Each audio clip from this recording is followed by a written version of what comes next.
النبي عليه الصلاة والسلام أقسم بالله إن اللي يدعي ربنا بالدعاء دوت ربنا يستجيب له كل الدعوات اللي نفسه فيها. لك أن تتخيل، أنت متخيل مين اللي بيقسم؟ النبي عليه الصلاة والسلام. احنا دايما ممكن نتكلم عن أدعية تقولها في الصلاة، النبي قال لك عنها كذا. ممكن تقول ذكر معين ربنا يديلك قصاده كذا، ما عرفش تصلي ركعتين ايه كذا. انما انك تقف على دعاء النبي صلى الله عليه وسلم يقسم بالله ان اللي يدعي ربنا بالدعاء ده ربنا يستجيب له كل دعائه، لا يبقى من هنا بقى انت تديني قلبك وتديني عقلك والحقني بقى يا عم الشيخ بالدعاء دوت.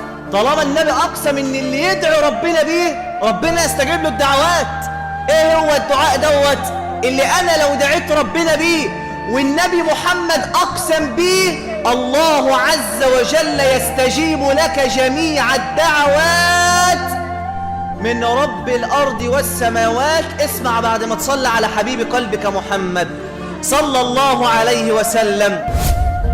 صحابي من صحابة رسول الله يسمى بريدة الأسلمي.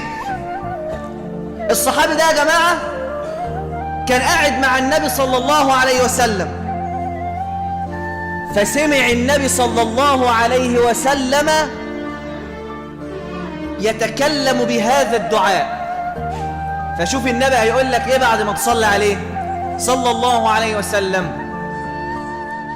قال النبي صلى الله عليه وسلم: سمعت رجلا من الصحابة.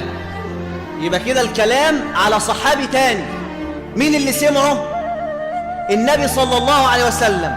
قال النبي: سمعت رجلا يدعو ويقول.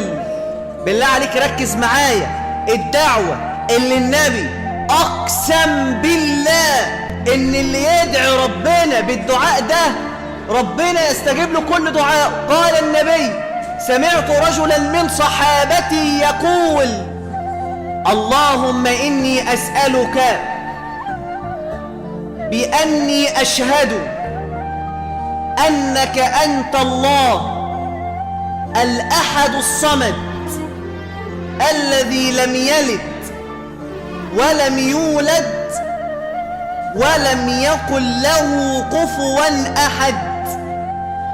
اللهم إني أسألك بأني أشهد أنك أنت الله الأحد الصمد الذي لم يلد ولم يولد ولم يكن له كفوا أحد. للمرة الثالثة: اللهم إني أسألك بأني أشهد أنك أنت الله لا إله إلا أنت الأحد الصمد الذي لم يلد ولم يولد ولم يكن